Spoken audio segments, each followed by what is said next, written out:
Então, vamos iniciar aqui. Falei um pouquinho essa palavra Dia Internacional do Nikkei.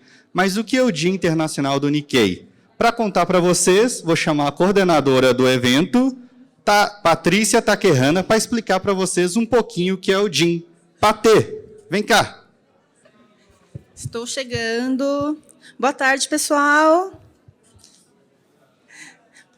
Bom, pessoal, a gente está aqui comemorando o Dia Internacional do Nikkei, mas o que é isso? Vou contextualizar aqui e explicar um pouquinho para vocês de onde veio essa data. Em 2018, a gente teve um grupo de bolsistas, incluindo, entre eles, nosso Yoshio, que sumiu, está lá atrás. Eles foram para o Havaí e para o Japão participar de uma bolsa e conhecer um pouquinho, né, essa parte cultural. No Havaí, eles tiveram a oportunidade de visitar um museu da imigração japonesa. E lá, eles viram pedras que tinham os valores da comunidade japonesa havaiana gravados. E aí, durante essa viagem, eles ficaram pensando, o Havaí já tem definido os valores da comunidade de lá, mas quais são os valores da comunidade japonesa no Brasil? E aí, com essa pulga atrás da orelha, eles começaram a organizar alguns workshops, algumas atividades que foram realizadas em diversas partes do Brasil. Os resultados desses workshops foram compilados e a gente chegou em 8 valores, que eu esqueci de pegar minha cola aqui, eu não vou falar agora para vocês, mas eu vou deixar para o Mato falar depois para vocês quais são os 8 valores. Tá? E foram compilados, então, os 8 valores que representam a comunidade japonesa aqui no Brasil. Isso teve uma certa repercussão, e aí a gente teve, com o grande apoio do vereador Aurélio Nomura, essa data institucionalizada no calendário oficial da cidade de São Paulo.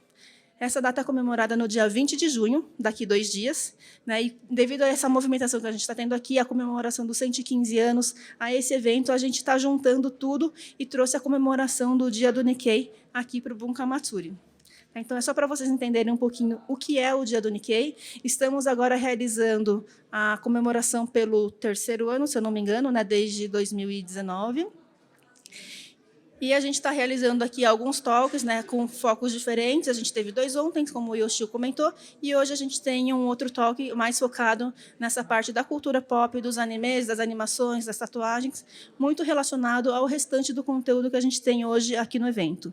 A gente tem o concurso de cosplay, daqui a pouco a gente teve algumas outras apresentações de dança e de música, né, focado na cultura pop. Então, a gente está trazendo um pouquinho desse contexto todo em diversas frentes para vocês. Tá, então é isso, vou chamar aqui de volta o Yoshio para continuar aqui o evento. Obrigado, Patê. Então, vamos lá, né, começar o nosso 3º talk e o primeiro do dia, e vamos chamar os nossos convidados, nossos palestrantes. Quem eu vou chamar primeiro aqui? Os 3 estão olhando para mim, né? Quem? Vai ser eu, estão sorrindo, estão ansiosos. Opa, ordem alfabética? Pode ser, então. Vou chamar na ordem da minha colinha aqui, ó, que é a imagem de divulgação. Primeira pessoa, então, Bianca Sakai. Não, ordem da listinha aqui, ó. Seja muito bem-vinda. A segunda palestrante, ou melhor, o nosso segundo palestrante é o Takashi Yamanishi. Vem cá, Takashi. E a nossa terceira pessoa, a nossa terceira convidada é Andréia Mini. Seja muito bem-vinda. E, claro, para poder mediar com essas pessoas fantásticas aqui, vou chamar meu amigo Fernando Matsumoto. Vem cá, Fernando. Mato, é todo o seu palco, meu querido. Boa tarde. Desculpa. É que eu falo alto sem microfone. Com o microfone piora mais ainda, né? Bem, pessoal, qual que é a ideia desse painel? Primeiro, deixa eu falar quais são os 8 valores Nikkeis, meio que definidos, na verdade, levantados no primeiro Dia Internacional do Nikkei, né? Coletividade, gratidão, gentileza, respeito, responsabilidade, aprendizado, integridade e perseverança. A ideia aqui nem é ficar falando item a item ou ficar fazendo paralelos com esses valores, tá? Mas vocês vão perceber que esses 8 valores acabam aparecendo no nosso dia a dia, aqui, eu acho que de todo mundo aqui, até porque eles não são necessariamente Nikkeis. Ontem foi falado, eles são universais, né? Então, mas a gente, no Bunka Matsuri e no Dia Internacional do Nikkei, qual que era a ideia desse evento? Trazer esses 8 valores e mostrar que eles estão dentro do nosso dia a dia. Tá? E pensando nesse mesmo... Deixa eu sentar, que senão não paro. E pensando nisso, o Dia Internacional do Nikkei resolveu criar esse painel denominado Do desenho à tinta, a imaginação japonesa nos animes, animações e tatuagem. Tá? E eu só vou conduzir esse bate-papo, tá? Vai ser espero que seja um nosso bate-papo, a gente tem 1 hora aqui para a gente conversar.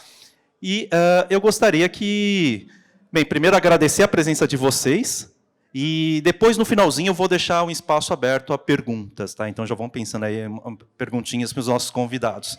Então, eu gostaria de apresentar aqui Takashi Yamanishi, Bianca Sakai e Andrea Mini. Se vocês puderem se apresentar, por favor. Bom, meu nome é Andrea, sou descendente dos 2 lados, né, tanto mãe quanto pai, então eu cresci basicamente numa família com tradições bem nipônicas. Fazia aula de japonês quando era pequenininha, já gostava de anime, apesar que a gente não tinha internet, não tinha muita coisa vindo, mas tinha Sailor Moon, tinha Cavaleiros, tinha essas coisinhas que a gente via na TV, na extinta TV Manchete. E eu sempre queria trabalhar com desenho. Só que eu nunca imaginava, naquela época, que seria possível trabalhar com mangá, essas coisas. Não tinha ninguém fazendo mangá, então eu desisti dessa ideia e fui para a área de design. Depois veio a internet, veio os fansubs, esse monte de coisa, e algumas editoras começaram a fazer coisa com mangá. Eu pensei de novo, mas acabei não indo, e quando veio a tatuagem, quando a tatuagem começou a ficar mais popular, eu falei, opa, aí acho que é uma coisa que dá para encaixar futuramente. Mas eu também não sabia se ia dar certo, porque quando eu entrei na tatu, não tinha ninguém fazendo tatuagem de mangá e anime. Então foi uma coisa, em 2011, 2012, você tinha no máximo, acho que aquarela, e aí começaram a vir algumas coisinhas naquela época que começou a entrar. Eu não imaginava que a tatu de mangá e anime fosse ter o boom que ela tem hoje, fosse ter um nicho tão grande. E é uma coisa que me deixa bastante feliz, porque hoje eu estou trabalhando com o que eu gosto, que é fazer ilustração estilo mangá anime na pele das pessoas. Então isso me deixa bastante realizada. Meu nome é Bianca, eu também sou descendente, né, dos 2 lados, pai e mãe e tal, como a Andrea, acho que como Takashi também. Eu fui otaku quando eu era jovenzinha, assim, dos meus 11 a 14 anos, mais ou menos na mesma época da Andrea também, quando tudo era mato, ainda nem existia internet, era coisa de escada, né, e a gente assistia as coisas tipo por fita VHS, troca de fita, um escambo, pirataria, e, enfim, né. E, bom, eu acabei largando um pouco, né, a vida otaku, fui cosplayer, né, inclusive, eu era otaku meio hard, assim. Enfim, mas acabei deixando, tal, fiquei uns bons anos aí de fora e tal, e aí eu acabei voltando pro meio otaku, né, pro meio geek, na verdade, nem só otaku, um tempo depois e a trabalho, né, porque eu não sei se vocês conhecem o canal Loading, era um canal de TV aberta, inclusive, que até posso dizer que fez um pouco, às vezes, da TV Manchete, que foi da nossa época, né, que passava anime, passava, né, e coisas de cultura pop em geral. Eu trabalhei no canal, né, eu era redes sociais e tal. Então, eu acabei voltando para o meio geek, né? E, assim, quando eu voltei, eu não sabia, eu estava tão fora que eu não sabia nem o que era Kimetsu no Yaiba, né? E, só que daí eu acabei voltando com tudo. E aí, o canal acabou. E eu, muito por um acaso, acabei indo trabalhar na editora Panini com marketing de mangás, com a Sandra aqui, que está nos assistindo, inclusive. E eu nunca ia imaginar que, tipo, a Bianca tinha 11 anos de idade, que ia na Mangateca, na Vila Mariana, todo terceiro domingo no mês, para encontrar com os amigos e ver anime numa TV de tubo, no auditório, sem legenda, sem nada, e as pessoas fingiam que estavam entendendo que estava assistindo ali, a gente conversava depois, tal, não sei o quê, enfim. Nunca imaginar daquela, né, a criança de 11 anos que um dia ia trabalhar com mangás. Isso foi uma coisa muito louca, né? E, bom, não estou mais na editora, hoje eu trabalho com outra coisa que não tem nada a ver, mas eu continuo no meio, colaboro com a Mangás Brasil, com o Papo Nerd com elas, eu sou madrinha da Mangateca Comunitária do Anime de Cria, no Rio de Janeiro, e enfim. E, então, eu acabei ficando no meio como um hobby, acabou voltando com tudo. E eu também quero exaltar o trabalho dessa mulher aqui, porque ela, inclusive, ela me tatuou, gente. Então, eu sou modelo, prova viva do trabalho da Andréia. Aqui, depois, se vocês quiserem ver, ó, tem uma amostra. Enfim, o trabalho dela é muito bom também. Bom, acho que é... Legal, Takashi, vamos lá. Então, boa tarde a todos, a todas. Me chamo Takashi Yamanishi. Sou professor de língua e cultura japonesa, também neto de japoneses por ambas as partes. Eu sou brasiliense, então eu vim de Brasília até aqui, mas virarei futuramente um cidadão paulistano, em alguns meses. E vim aqui a convite, do Bunkyo. Fico muito feliz em poder compartilhar um pouco nesse contexto também do anime e mangá que teve uma grande influência. Eu uso mais esses elementos da cultura pop como um instrumento para ensinar e introduzir a língua e a cultura japonesa. Provavelmente no meio do bate-papo a gente vai trocar aí algumas obras e dar uns pitacos, falar, é daqui que veio, ou daqui... Fazer um exemplo concreto, por exemplo, sabe o Tanjiro do Kimetsu no Yaiba? Ele não está usando um kimoninho? Aquela marca, aquele padrão do kimono chama Ichimatsumoyo, que é como se fosse um padrão xadrez. E aquele padrão é tão forte na cultura japonesa que foi abordado e utilizado e adaptado na logomarca das Olimpíadas de 2020. Aqueles quadradinhos das Olimpíadas é a mesma origem, na raiz, do que inspirou o kimono do Tanjiro. Então, estudar os detalhes da cultura japonesa, nas entrelinhas,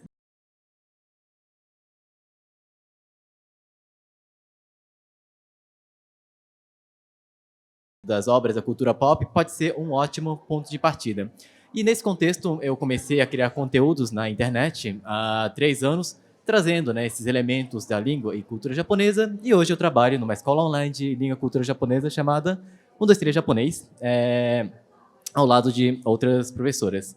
E, bem, a minha ligação com a cultura pop veio muito do contexto familiar também. Meus pais, quando moravam no Japão, trouxeram VHS do Totoro, assistíamos infinitamente dentro de casa. Depois de um tempo começou a passar, não sou da época da TV Manchete, eu sou do Cartoon Network, que assistia Pokémon às 5 horas da tarde. E a partir daí sempre fui alimentando, tinha um acervo de mangá dentro de casa, eu sabia ler, tive o privilégio de aprender o japonês de berço, então fui lendo, consumindo os mangá que tinha em casa, os VHS que tinha em casa.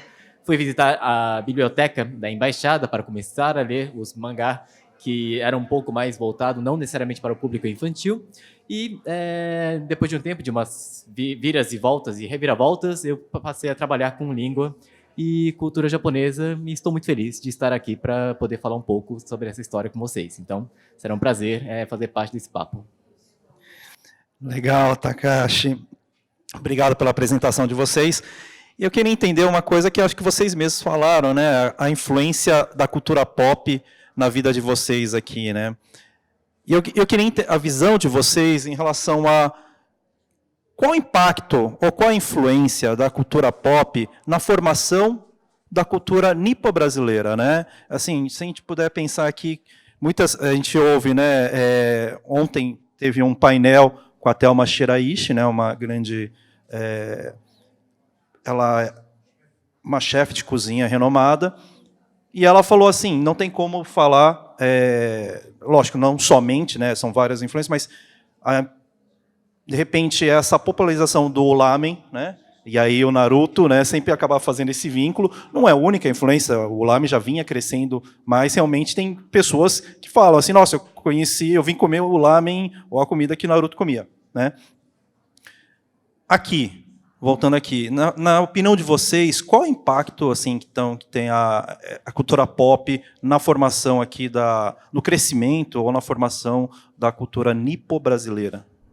Olha, pessoalmente, bom, enfim, é que como eu acabei indo trabalhar, inclusive, com mangás e animes e tal, então, para mim, não tem nem comparação. O que começou comigo, por exemplo, o primeiro anime que eu assisti, eu ia falar que foi Kikis, mas não foi. Foi na Manchete e tal, não sei o quê. Então, eu já achei muito louco quando vi o primeiro anime na TV aberta. E eu falei assim, nossa, é um negócio que é do Japão, que é a terra dos meus ancestrais e tal, dos meus avós e tal. Eu já achei aquilo muito louco, que foi Cavaleiros do Zodíaco, E Saint Seiya. Então, isso já foi uma coisa meio que assim, de identificação, eu acho que eu posso dizer assim, E, bem, enfim, daí foi ladeira abaixo, Então, todos os desenhos da Manchete e tal, não sei o quê. E aí também, por exemplo, a gente está falando de Totoro, o meu primeiro... Eu acho que o primeiro VHS que eu tive de anime, que eu comprei também em algum festival japonês, e não tinha legenda, eu assisti, eu fingi que eu entendi, e ficou tudo certo, foi Kiki's Delivery Service, né, do Estúdio Ghibli. Né? E aquilo me marcou muito. Falei assim, nossa, eu estou vendo um desenho original, sabe, falado em japonês, que é a língua que falam em casa. Foi uma coisa muito louca, né? E acho que hoje, com a popularização... acho que dá para a gente falar de popularização por causa da internet, né? Mas o quanto que hoje as coisas são muito mais acessíveis. Né? São muito mais acessíveis e o boom de mangás também, né? Enfim, a gente vê títulos a rodo de mangás por aí, e acho que tudo isso tem influenciado muito, também não só... enfim, a sociedade brasileira em geral, assim, né? Ter mais contato com a cultura, querendo ou não, o mangá traz um pouco disso, né? E então, enfim, indo só de uma experiência pessoal assim para uma coisa mais macro, assim, um pouco mais de mercado, né? Todo mundo conhece, por exemplo, acho que todo mundo, não digo, mas boa parte conhece Demon Slayer, ou já viu, né, algum kimono de Demon Slayer por aí, né? Então está todo mundo sendo super impactado hoje em dia, e as pessoas elas estão mais interessadas, acho que, em cultura japonesa do que tipo há 20, 30 anos atrás, né? Takashi. Acho que tem um termo bastante importante em termos de representatividade, talvez, sobretudo naquelas obras que, de fato, abordam o cotidiano do Japão. Eu vou puxar a sardinha para o Totoro, que eu tenho um carinho em especial, né? Inclusive, eu sei que a filha do Fernando, que está por ali, se chama Mei, por inspiração do Totoro. E tem uma cena em que a Mei e a irmã dela, a Satsuki, né, visitam a casa nova, que elas chegam, e elas vão explorando a casa, só que na hora de subir em casa, ela vai andando de joelhos, porque ela está com sapato nos pés. E isso é um hábito muito japonês, né? De tirar os sapatos antes de entrar em casa, para não trazer a sujeira para dentro. E você vê esses pequenos detalhes, hábitos que estão sendo representados dentro da cultura pop, é uma coisa muito interessante. Outro detalhe bobo, né? Mas na minha família até hoje preserva-se o hábito de falar itadakimasu, né? Antes de comer, que é de fato uma coisa que nós enxergamos nos animes, mangás, que seja, na hora de comer alguma coisa. E também a comida, né? Você vê comida, você não vê um arroz com feijão lá, mas você vê o arroz grudadinho, que às vezes o pessoal até tira sarro das, nossa, você come arroz grudado, sabe? Arroz empapado. Arroz empapado, mas tá lá, né? Então, você vê mesmo que parcialmente, mesmo que seja alguns pequenos fragmentos, a sua cultura sendo refletida lá e, de certa forma, sendo difundido, né, dentro da comunidade nipo-brasileira e que faz parte da comunidade brasileira como um todo. Então, acho que ela serve, de certa forma, como um catalisador da integração, né, dentro desse entendimento geral de o que é a cultura japonesa. Acho que é mais ou menos por aí que eu consigo lembrar assim de cabeça. E, André, assim, tudo que eles falaram, assim, quando a gente fala de cultura pop, né, aqui a cultura pop nipo-brasileira, eu fico imaginando no teu estúdio as pessoas vindo procurar assim, eu quero tatuar tal personagem, tal situação. E não só o personagem em si, mas qual que é a história que as pessoas trazem. Eu assisti, isso me marcou, né? Que inclusive a tua tatuagem, né, significa isso. Eu, por exemplo, nominar a minha filha, né, de Mei, tem toda uma história por trás, né? Eles vêm com essas histórias?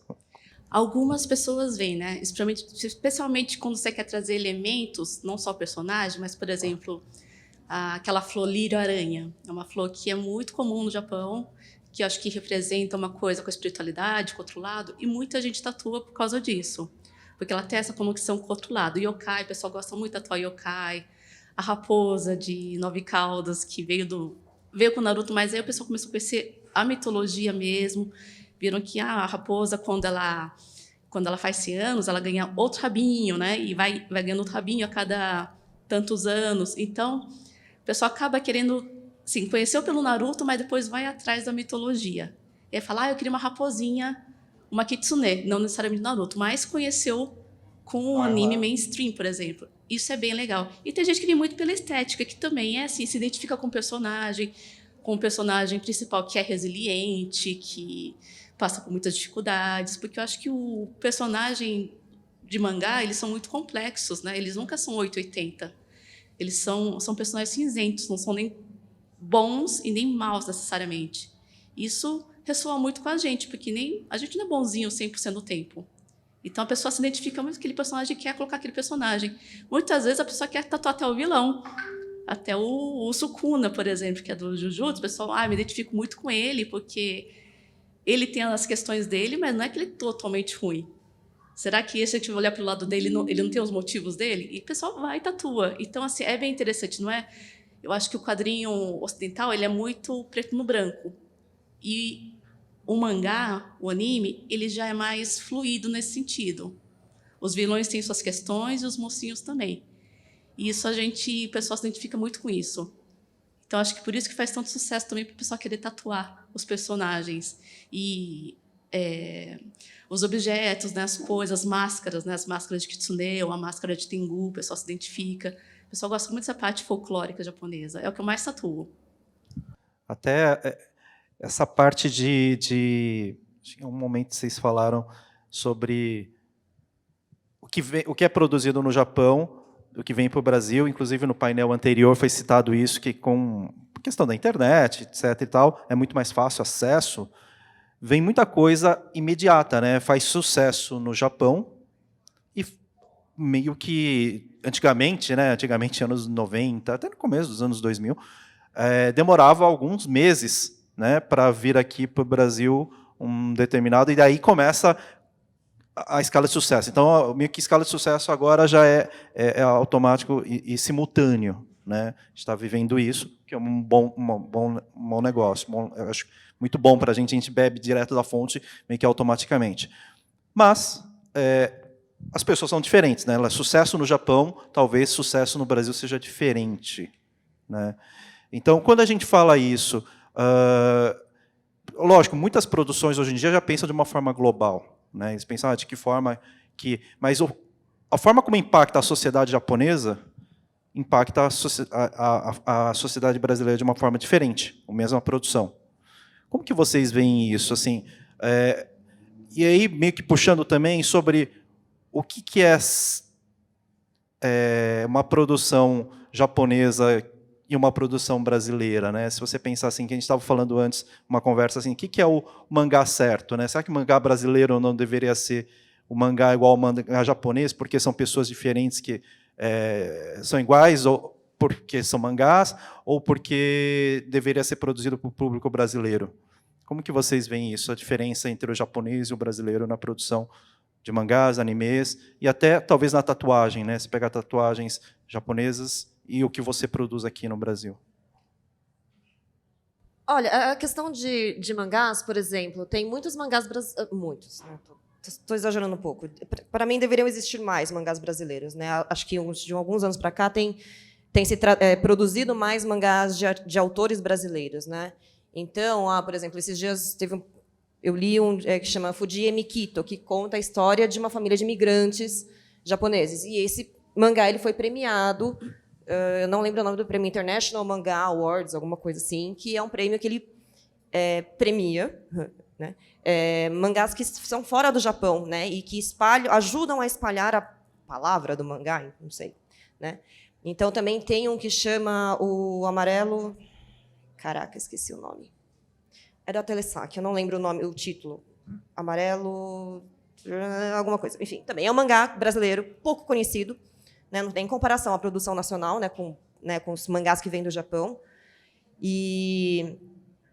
Só que assim, as temáticas também, acho que até, bom, são sociedades diferentes, são histórias diferentes, né? Então reflete também, acho que as histórias, né, as narrativas são muito distintas, né?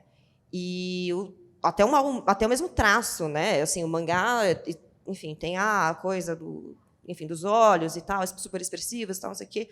Os mangás daqui eles são diferenciados, até porque, né, as referências são outras, né? Putz, eu não sei se eu respondi, eu tô divagando aqui, porque é mangá, mas tem as suas semelhanças, mas tem as suas diferenças de contexto, realmente, acho que enfim, de sociedade, coisas assim. A JBC também tem publicado alguns que são mais um pouco narrativa de herói, né, as mais clássicas, assim, não são tantos jornalísticos ou então biográficos, mas também que se diferem, sim, dos mangás japoneses originais, assim. Acho que enfim, a cultura, né, cultural.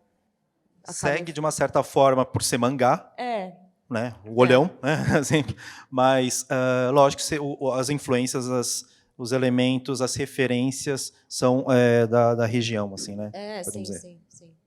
Eu acho que vale ponderar um pouco também a diferença na proporção e influência do mercado editorial dentro do Japão e do mercado editorial aqui no Brasil. São dois contextos diferentes. O Japão tem uma longuíssima história, tanto no que se refere à literatura, quanto à produção de mangá, e até aqui no Brasil mesmo, né? Em termos de entretenimento, nós somos um país que costuma consumir coisas importadas, né? Assistimos filmes, a pessoa até fala com desdém sobre produções nacionais até, né? Uma conversa que a gente estava tendo agora há pouco com a Mayumi, do kimono, que a gente está falando sobre os preços do kimono no Japão, né? E a gente fala, nossa percepção é de que é muito caro.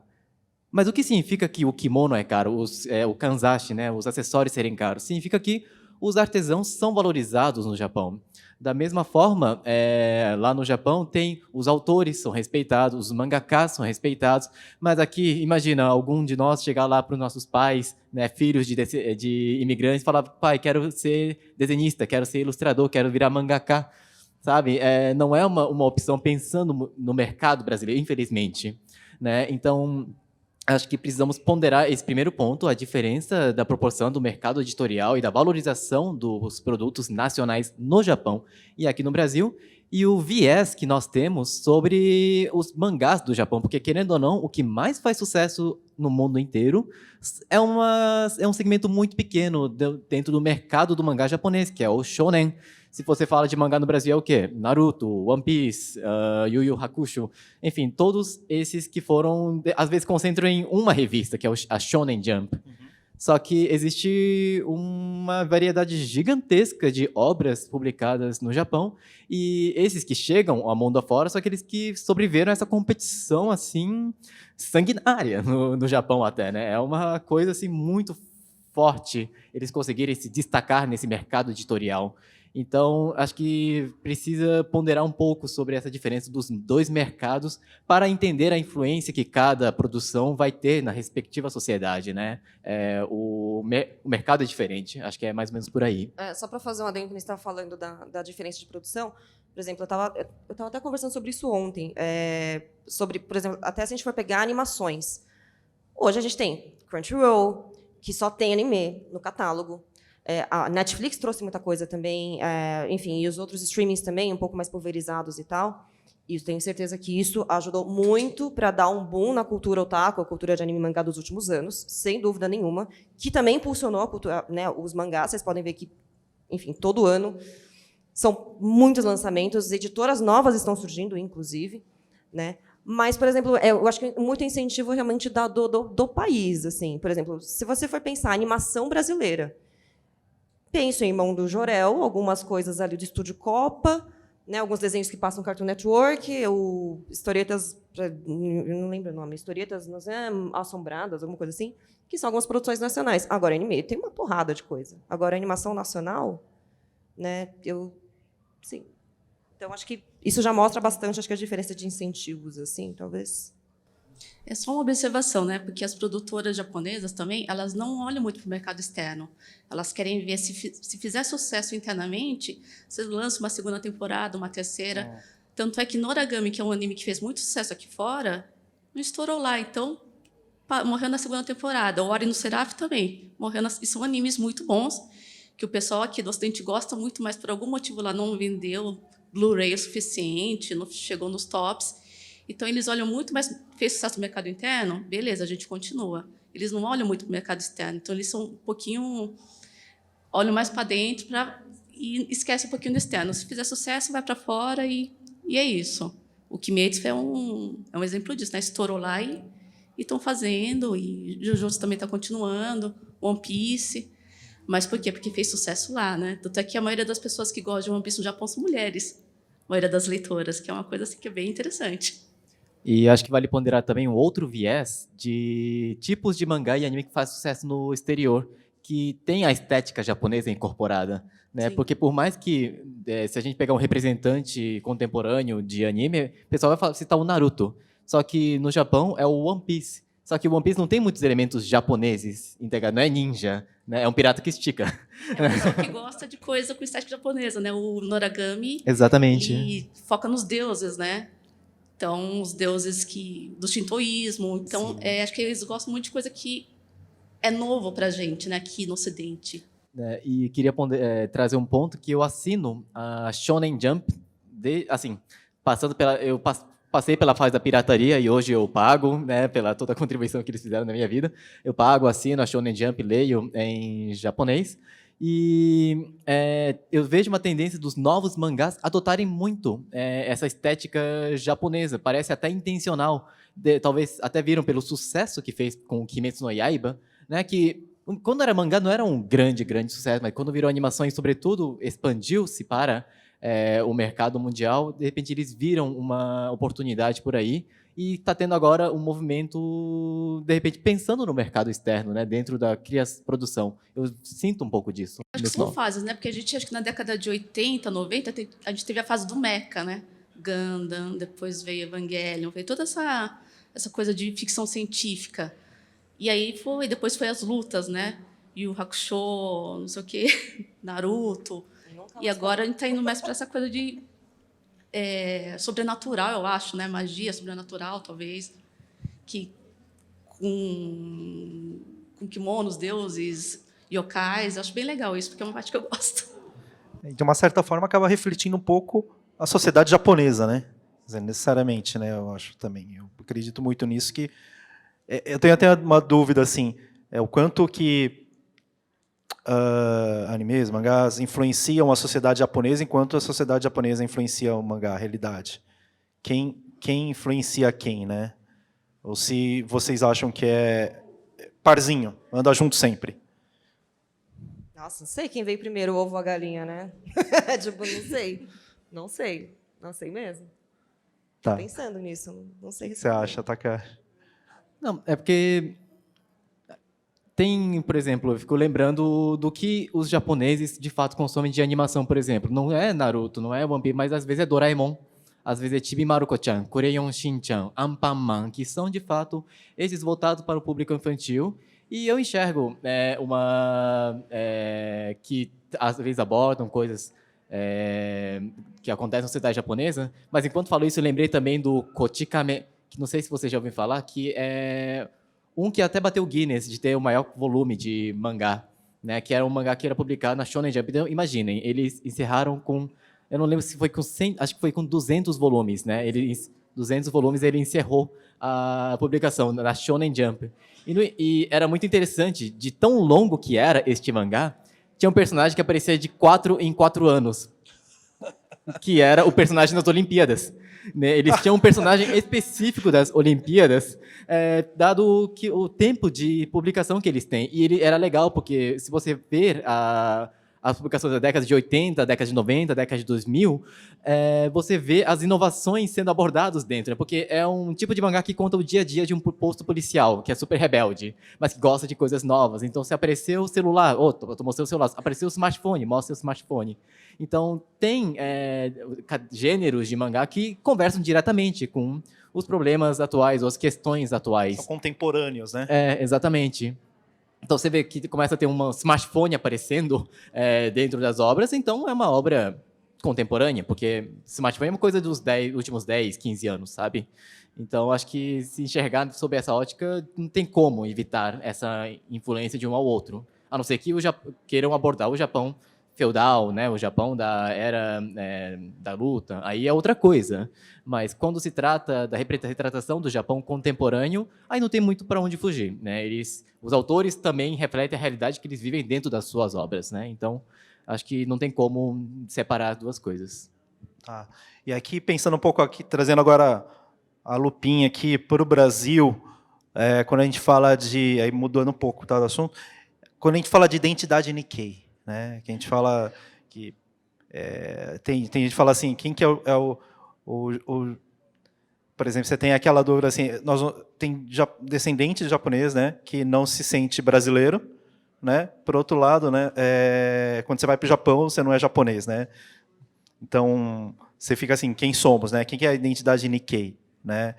E mais ainda, né? o que eu acho extremamente positivo, né? A cultura japonesa, a cultura... É até difícil falar, porque não é uma cultura japonesa, né? Se você pensar... Não é o que a gente vive aqui, que a gente chama de cultura japonesa, não é definitivamente o que está se vivendo no Japão. Então, eu prefiro chamar de cultura Nikkei, que é a cultura daqui nipo-brasileira, né? O que eu acho extremamente positivo é que já transcendeu a questão do sangue, né? De você ser realmente descendente japonês.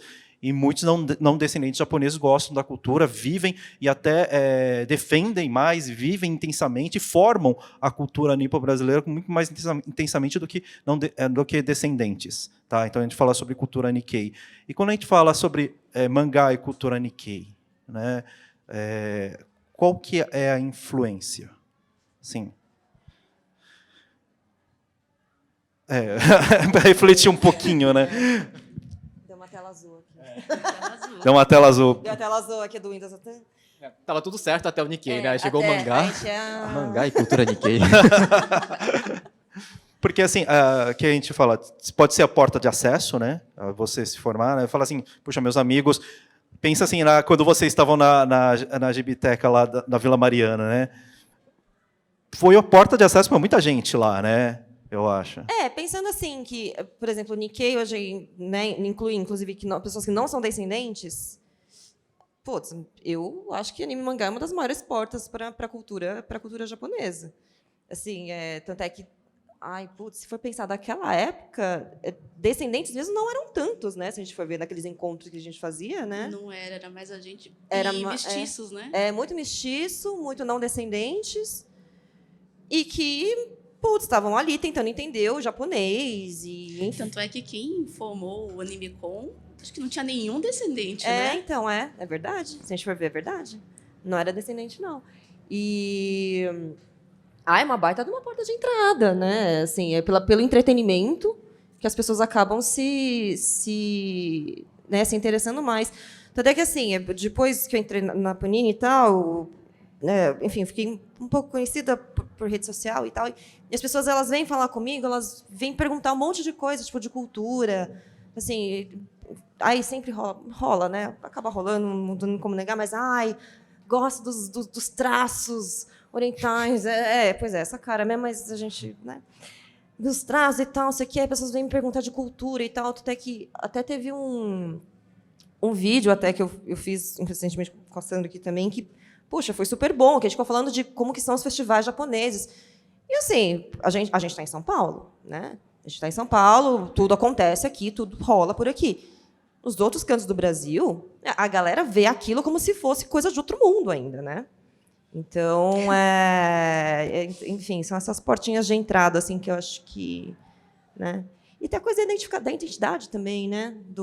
Que nem quando eu vi, que nem eu falei, que quando eu vi Kikis, assim, poxa, eu estou vendo um desenho em japonês, né? Que é a língua dos meus avós. Isso para mim foi muito louco, ver um negócio que veio direto de lá e tal, né? Com a língua japonesa, assim, enfim.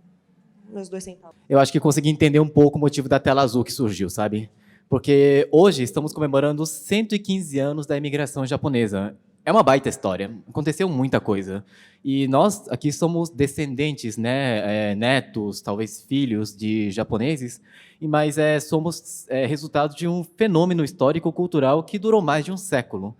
Por outro lado, quando a gente enxerga a história do mangá e do anime e quando que isso começou, poxa, mesmo que o Naruto, que é o grande fenômeno, tem 25 anos que foi publicado, o One Piece vai completar 30 anos, que seja, mas é uma coisa super recente. Então, é um tipo de, digamos, cultura que afetou uma parcela muito, entre aspas, superficial, no sentido de serem a camada que mais está na ponta dessa história, sabe? Começou a imigração com Kasatomaru em 1908 e estamos aqui, corta 2023. Então, essa cultura pop atingiu essa galera aqui de 2023, puxando até a década de 90, mas antes da década de 90, que começou a surgir esses pontos, tiveram toda a história da imigração, toda a história da questão Nikkei.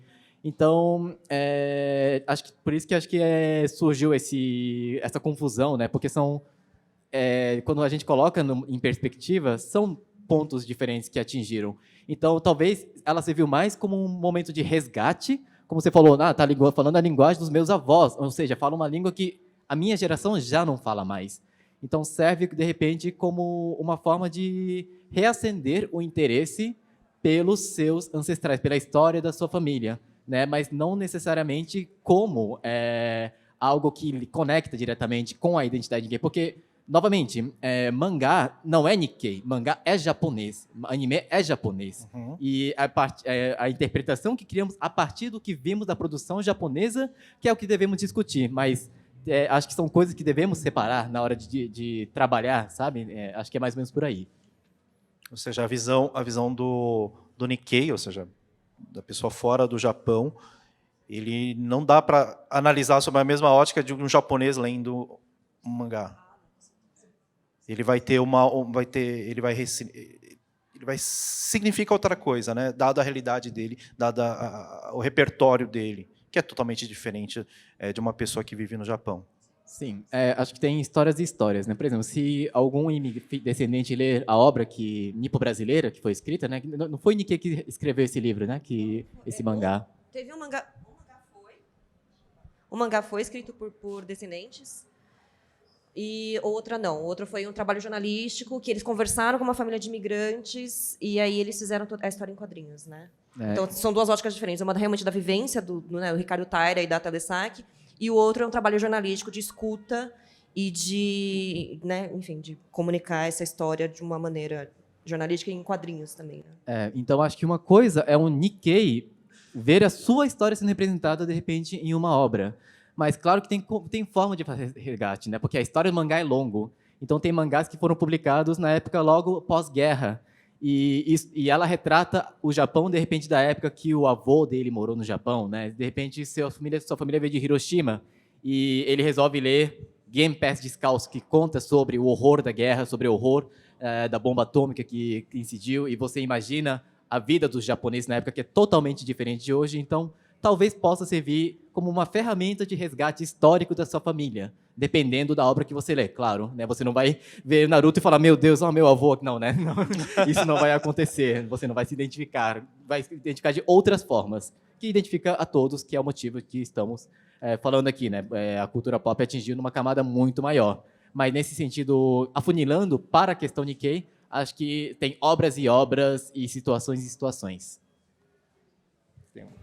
Eu acho que, assim, eu cresci na década de 80, tinha coleguinha japonesa que vinha em casa, já sabia como funcionava a minha casa japonesa, né? Não tinha que explicar muita coisa, tinha o gohan, arroz grudadinho, com tsukemon, ninguém estranhava tirar sapato. Quando vinha aquele coleguinho brasileiro, nossa, ele estranhava tudo, ele nunca teve, assim, o que é isso? Por que tem que tirar o sapato? Por que seu rosto está grudado, não está solto? Então, ele não tinha acesso ao mangá, não tinha acesso a essa cultura. Hoje em dia, a gente não precisa explicar mais nada. Você está tão inserido essa parte da cultura japonesa, você pega um mangá do estilo Slice of Life, que conta mais os hábitos cotidianos, está tudo lá. A pessoa ela já sabe, ela não tem nada de japonesa, e às vezes ela sabe mais do que um japonês sobre como funciona o cotidiano de um japonês. Então, assim, para a gente facilitou muito que a gente não precisa ficar explicando muita coisa a mais. Está tão inserido, pelo menos em São Paulo. Nos outros estados eu não sei como está, mas em São Paulo está uma coisa tão inserida que está muito mais fácil assim, para o cotidiano de nós como descendentes. Facilita bem a vida, né? Espero que a vida da minha filha seja bem mais tranquila. Né? Não precisa explicar algumas coisas, né? Porque até as pessoas se chocam, né? Às vezes olham e falam assim, tem que tirar o sapato, né? Coisa bem. Você pegou um exemplo bem cirúrgico, mas bem impactante, acho que na vida de todos os Nikkeis, né? Agora, a gente falou um pouco do passado, falou um pouco do presente, impacto sobre a sociedade. Eu queria agora arriscar, assim, pensar um pouco de futuro, né? Como que vocês veem, assim, se a gente pudesse dar os próximos 10 anos, para pensar assim, deixa eu ver, o smartphone talvez foi criado nos últimos 12, talvez 13 anos, né? Talvez um pouco mais, mas é muito próximo disso, quase 10 anos, é isso que eu quero dizer. Né? Então, muita coisa acontece em 10 anos, 10, 15 anos. Se a gente pudesse imaginar como que vai ser a cultura pop aqui no Brasil daqui 10 anos, né? Pensa o quanto ela evoluiu, né? Tanto esse imediatismo imediatismo, mas essa simultaneidade entre lançamento e sucesso no Japão, sucesso aqui no Brasil, né? Tudo muito imediato, o acesso está muito mais fácil. Como que vocês imaginam fazer? Isso estou falando só hoje. Como que seria a projeção? Daqui 10, 15 anos, como que vocês estão imaginando a cultura pop aqui no Brasil? Eu tô pensando. Loading. Não, tô pensando. Então vou tentar improvisar enquanto elas pensam numa resposta melhor. Enrola. Mas acho que a primeira coisa que seria legal ver é mais produções nacionais. Porque tem muitas pessoas competentes produzindo mangá nacional, cultura pop nacional. O Brasil é um país tão diverso, tem tantas coisas para retratar. Imagina, na verdade já existe, de repente um mangá retratando o sertão brasileiro, ou se passando na Amazônia, ou de repente na floresta de prédios aqui em São Paulo. Então, talvez, né, imaginar um mercado que valorize mais esses artistas nacionais seria uma coisa legal. E do ponto de vista da cultura pop do Japão, talvez ter uma difusão mais ampla, não ficar só, de repente, no shonen, que acaba sendo pode ser a porta de entrada, legal, mas queria que as pessoas lessem outras obras, né, que seja Vagabond, por exemplo, né, que ainda trata um pouco da cultura japonesa, por se tratar de samurai, mas de repente eu penso, por exemplo, no Oishimbo, aí talvez pouquíssimas pessoas aqui conheçam, mas é uma obra que retrata sobre a gastronomia japonesa de uma maneira muito profunda, e ver as pessoas, de repente, ter acesso a uma variedade maior e que consiga ter uma visão mais completa do Japão e não tão enviesada por essa coisa do Japão místico, Japão folclórico, Japão dos ninjas, samurais, que pudesse transmitir a forma como ter uma visão não apenas de um lado, mas de vários lados, né, vários recortes do Japão, da sociedade japonesa. Acho que essa seria uma visão factível e que poderemos trabalhar para que possa acontecer, né, nos próximos 10 anos. A valorização da cultura pop nacional, que claro que vai ter influência do mangá, da cultura pop japonesa, e também difusão de mais obras que não seja apenas esses mainstream. Acho que é mais ou menos por aí que eu gostaria de ver. Até porque isso contribui bastante com exótico, né? As coisas que vêm do Japão, tudo exótico. As coisas do Oriente, tudo exótico. Gente, não é exótico, não. Não tem nada de... Para com esse negócio de exótico, não tem nada a ver. E, bom, também, enfim, até um pouco de fetichização e tal, você fica muito preso em estereótipos, acho que isso contribui bastante também. Compartilho com a sua ideia de cultura, né, enfim, cultura pop nacional. Eu acho que é muito desvalorizado ainda, embora eu tenha visto um movimento muito tipo de histórias em quadrinhos nacionais e tal, mas eu vejo, por exemplo, muitas pessoas que são animadores, que são brasileiros e animam e vão para fora, porque o mercado brasileiro não é bom. Vai para, enfim, vai para Canadá, vai para Europa e tal. Então não existe essa valorização do mercado ainda. Não quero ser pessimista, mas assim, isso é uma coisa que eu já vinha pensando já há alguns tempos, eu nunca tinha verbalizado, não sei se vocês vão concordar comigo, mas eu tenho um pouco de receio, talvez, de a cultura coreana também acabar, né, vindo muito mais forte. Que, gente, querendo ou não, a Coreia tem investido pra caramba, né, em exportação, né? Os doramas estão aí, né? Enfim, até os manhwas, né, que são as histórias em quadrinhos coreanas e tal, estão vindo com tudo. K-pop, então, nem se fala, né? Então, eu não sei nessa, por exemplo, e aí junta que, né, o Japão ele não olha tanto para fora, ele olha realmente muito para coisa interna, muito para mercado interno, então não sei o quê.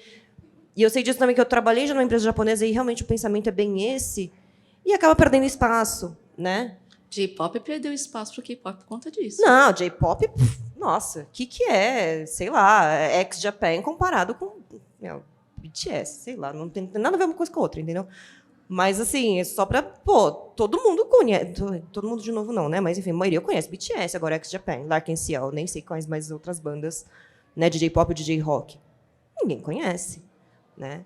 Então, isso é uma coisa que eu fico pensando, assim, quanto que os japoneses acabam segurando muito ali, né, no mercado deles e não pensando para fora e acabam perdendo um pouco desse espaço de mercado mesmo. Eu estou falando de mercado mesmo, né? Enfim, pessimista, mas... Eu acho que o próprio brasileiro não valoriza muito a própria cultura, né? É complicado, assim. Eu vi que Cidade Invisível fez muito sucesso lá fora, Então, já é um ponto positivo que a gente poderia falar, ó, o pessoal lá fora se interessa pela cultura brasileira se ela for colocada de uma forma bacana. Mas o que você falou, né?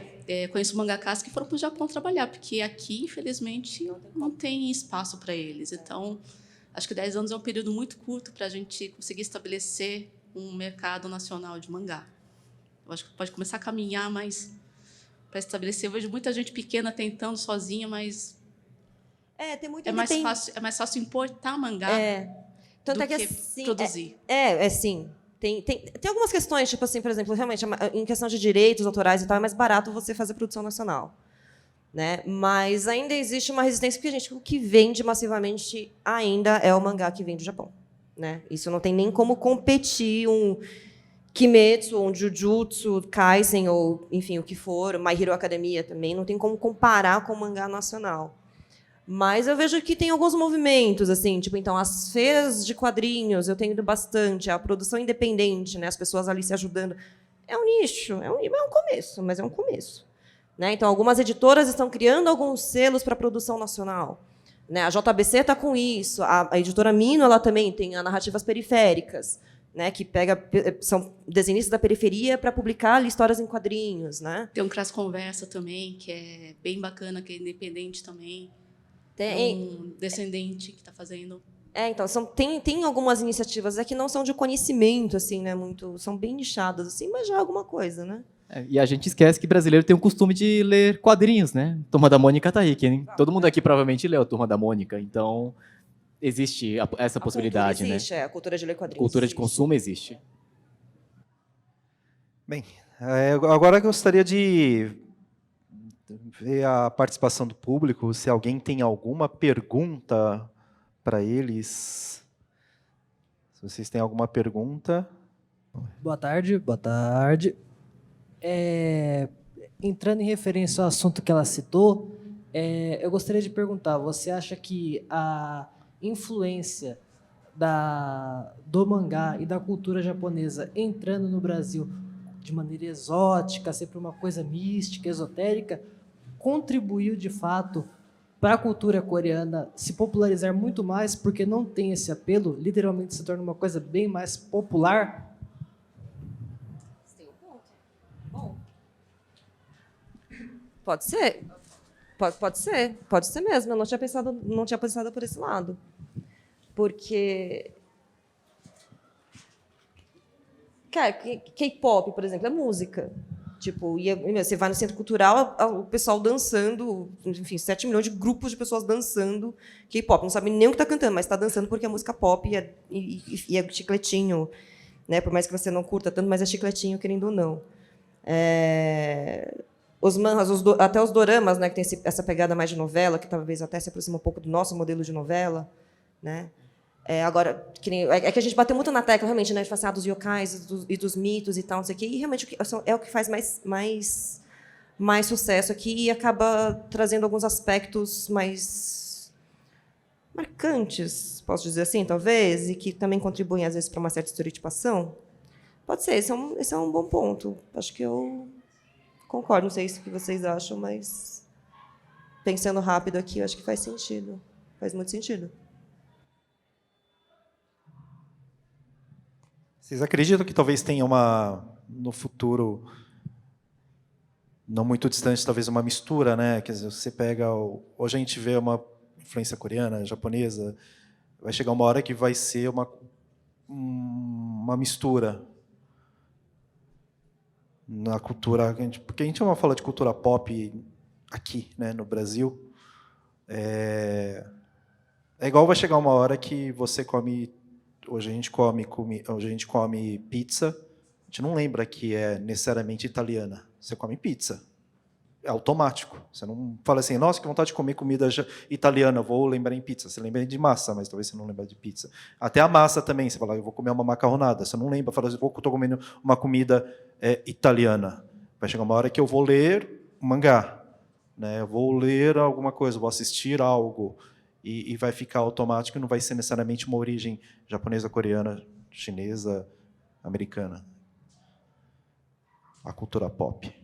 Mas é que É diferente, né? Culinária é uma coisa que se produz localmente e se consome localmente. Já entretenimento, na sua grande maioria, o que é consumido no Brasil, é Vem de produzido fora. fora e são consumidos aqui. Então, não consigo enxergar formas delas se mesclarem, fazendo um paralelo com a culinária, sabe? Talvez quando começar a produzir. Nacionalmente, Isso. aí existe de fato, existe essa margem, né? Não, eu estava pensando aqui, por exemplo, que nem... putz, eu fui um pouco longe aqui, né? Mas quando não fala assim, japonês, coreano, tudo igual. Não é tudo igual.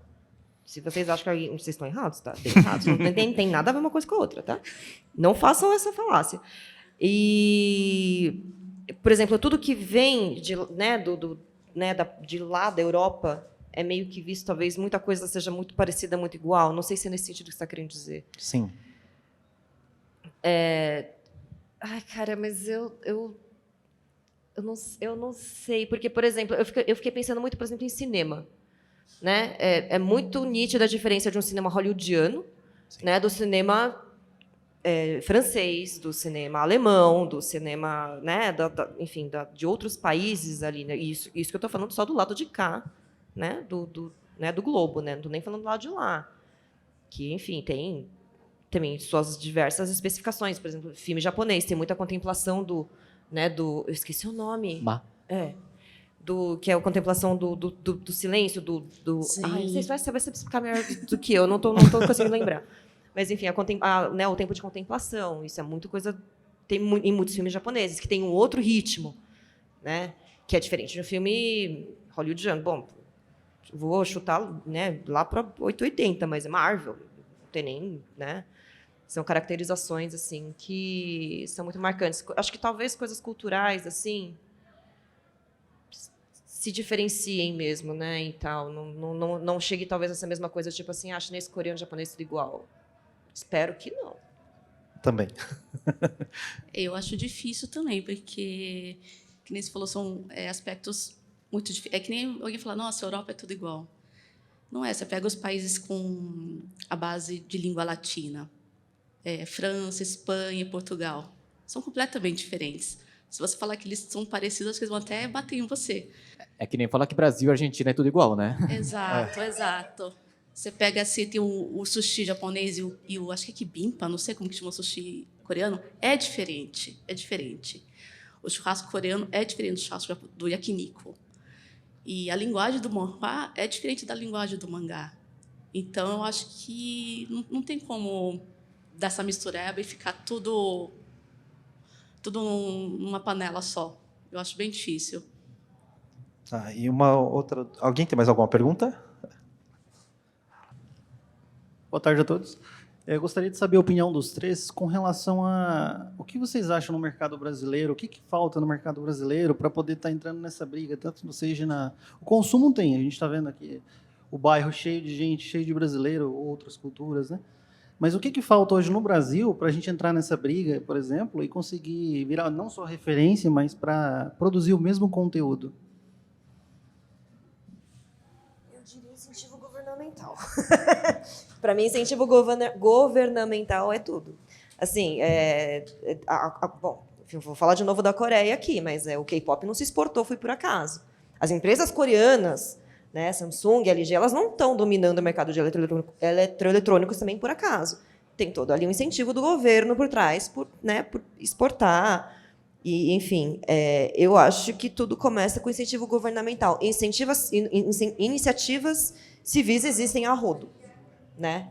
Assim, só ver, por exemplo, semana passada teve a PocCon, que é uma feira de quadrinhos da comunidade LGBTQIA+, e estava lotada de gente com produções próprias, independentes, se virando do jeito que dá. Né? Então, assim, iniciativas tem. Agora, incentivo governamental, que acho que é o que realmente precisa, porque, não é barato. Você botar para rodar um quadrinho, fazer uma animação, então, nem se fala. Né? É tudo muito caro. Até que, Lei Rouanet, essas coisas. Mas eu ainda assim eu acho que é muito tímido. Muito tímido. Né? E, enfim, pensar que por pouco ficou menor ainda. Né? Então, ainda bem que essa situação mudou. Mas ainda é muito pequeno. Eu acho que precisa, sim, de um incentivo governamental e de uma cultura forte. Assim. Além do que a Bianca falou, eu acho que a gente precisa também amadurecimento e tempo, porque o mangá está aí há muito tempo, né? O mangá, a animação japonesa. E, por exemplo, o Brasil ele é forte com as novelas. A gente exporta a novela. E a gente faz novela há muito tempo. Então, tem que ter um amadurecimento assim, de produção, de mercado, incentivo. E acho que se olhar para como o K-pop fez, porque eles fizeram muito rápido essa questão, assim, década de 90, 2000 para cá, eles foram muito audaciosos. E está aí o resultado deles hoje. Se a gente olhar para a Coreia, a forma como eles estão trabalhando, talvez a gente consiga adiantar alguns passinhos aí. E, além de tudo isso, é muito complexo falar sobre Brasil, né? Um país tão grande e com uma desigualdade social tão gritante, né? É cruel falar para as pessoas consumirem entretenimento, pagarem para terem seu entretenimento, se muitas pessoas não conseguem, estão mais preocupadas em pagar o aluguel, pagar a conta de luz, pagar a comida do dia seguinte. Entretenimento, você falou que novela é consumida, mas é porque novela se passa na rede aberta, né? Então... mangá é caro, né? Mangá é caro. R$36, eu acho, tá o mangá, não é? Então, R$40, por aí. R$40, Tá então... caro, Você não consome é um mangá, acessível, não é nada acessível. É mais do consumir que... 3, É. Você vai gastar 120. Um volume, hein? De uma coleção. Imagina One Piece. Mais que um salário mínimo para comprar One Piece. Nossa Então, Senhora. é preciso entender, né, o mercado brasileiro para conseguir discutir sobre o entretenimento aqui no Brasil. Então, acho que por isso que o incentivo governamental é tão importante, né? Ou até mesmo ter uma iniciativa da revista, sei lá, pegar qualquer revista e ter uma ala de quadrinhos, por exemplo, né? Já é um começo, nem que seja uma coisa curta, não precisa ser uma grande, né, composição, sabe? Mas ter esse tipo de incentivo talvez ajude, mas os passos vão ser lentos por aqui, né? Não acho que não vai ter muito para onde fugir. Só mais alguma pergunta? Aqui. Oi, boa tarde. Cheguei meio em cima da hora da palestra, né? Desculpa. Meu nome é Raquel. A pergunta que eu quero fazer é: tem idade mínima para fazer mangá e anime no Japão, Coreia, na Ásia, etc?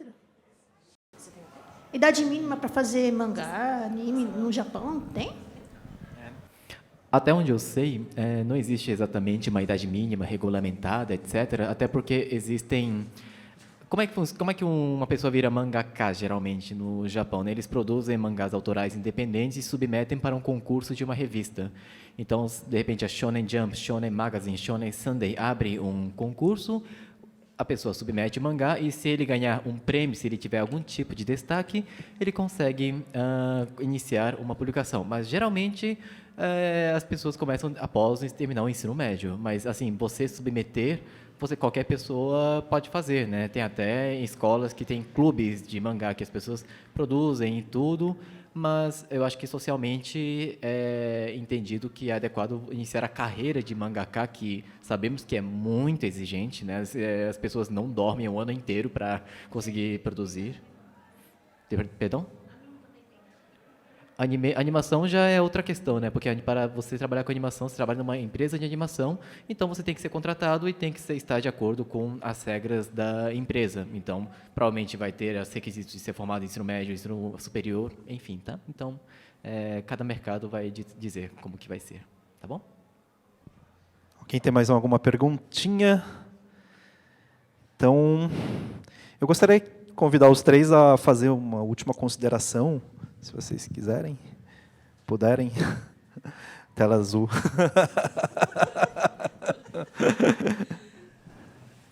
Eu vou puxar a sardinha para o meu lado, né? Que eu sou uma pessoa que trabalha com língua e cultura japonesa e, sem dúvida alguma, a cultura pop, principalmente o mangá, foi uma grande porta de entrada. E você entender elementos da língua e também da cultura adiciona uma camada de profundidade na interpretação que você tem sobre as obras que vocês consomem.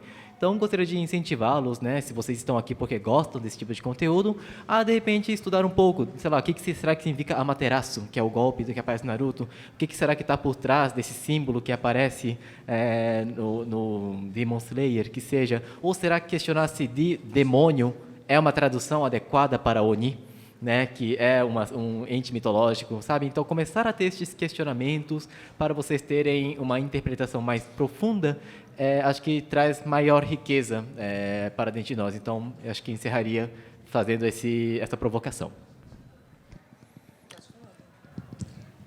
Eu acho legal você iniciar pelo mangá, que é uma porta de entrada muito legal, mas que nem ele falou, você depois ir para a literatura e buscar mais a fundo, poxa, é muito gratificante. Depois você vai ver o mangá e falar, daqui que vem isso, daqui que vem aquilo. É muito legal você se aprofundar, porque o mangá, quer queira que não, ele fica um pouquinho raso. Ele mostra um monte de elementos, mas às vezes não explica de onde vem.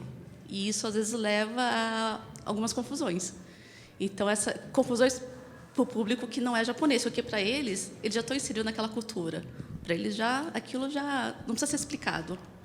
Então, você se aprofundar um pouquinho mais na cultura, se você gosta, eu acho bem legal você procurar literatura, ler outras obras. O cinema japonês é muito legal também, apesar de ele ser bem parado, mas é bem legal também, tem filmes ótimos. E é isso, assim, enveredar por outras áreas, para o mangá ser só uma porta de entrada. Vai para a culinária, vai para os artesanatos, porque o artesão no Japão, ele é muito valorizado, e ele assim, é muito diferente do que a gente conhece como artesanato aqui. Então, ele é uma coisa assim de arte mesmo, é elevado ao nível de arte. Aqui, o artesanato, a gente não dá muita bola. E lá é uma coisa completamente diferente. E isso é bem legal.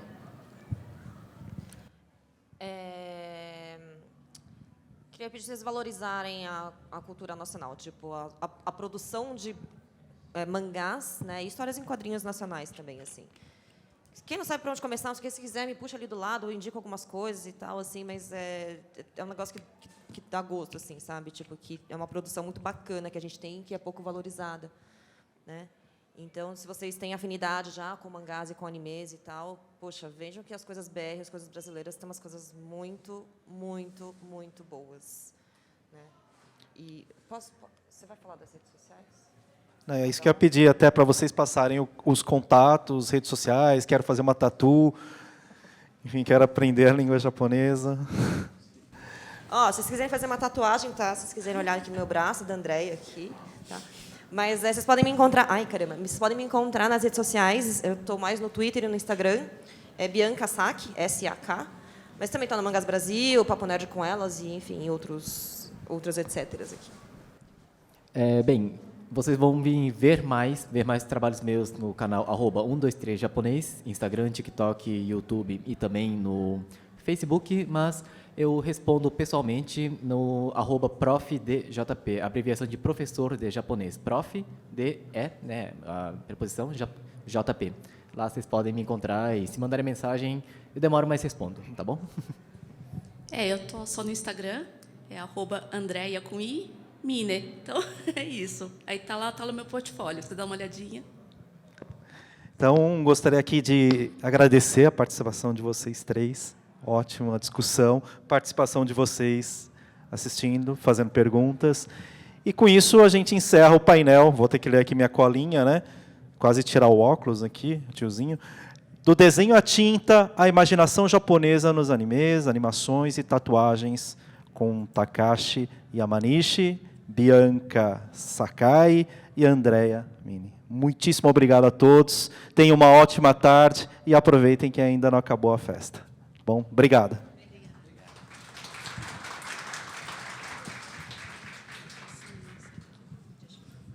Calma aí, gente. Calma. Que é isso? Uai, não é assim também, não. Espera um pouquinho. É que eu sou de Belo Horizonte, tá? Eu sou de Belo Horizonte. É o seguinte, né? Quero agradecer com certeza a todos aqui, a Andréia, Takashi, Bianca, o Mato e toda essa plateia que está aqui também. E vocês que reservaram esse tempinho para estar aqui com a gente, não sei se vocês sabem, todos eles são voluntários, tá? Então, agradeço de coração. E aqui a gente vai contribuir de outra forma. Dá aqui para você sacolinhas mágicas. Sacolinhas... Calma, primeiras meninas. Uma sacolinha mágica do Café Fazenda Aliança, que com certeza deve ter café, né? E a outra da Kikoman, para você. Obrigada. Nossa. Calma, tem mais... Ai, tá pesado, hein? Tá pesado. É bastante coisa. Ai. Outra para você. E... Calma aí que a moça vai trazer aqui de um local escondido. Ai. Agora sim. Outra para você, meu querido. De novo. Que de novo? De novo, para quem não sabe, ele estava aqui ontem também, que nem eu comentei, né? Ele estava mediando a primeira talk sobre idiomas japoneses. E que nem eu citei, essas talks, tanto a de hoje quanto a de amanhã, de ontem, elas estão sendo gravadas e a gente vai colocar no canal do TV Bunkyo, tá bom? De Bunkyo Digital. De novo, vamos juntar aqui para tirar uma fotinha? Vamos juntar aqui para tirar uma fotinha? Vamos tirar uma fotinha. Isso. Mostra os patrocinadores. Vamos agradecer. Não, calma, não precisa ser assim também, não. Tranquilo, tá tranquilo. Obrigado, então, gente. Opa, vai lá, tá pesado, né?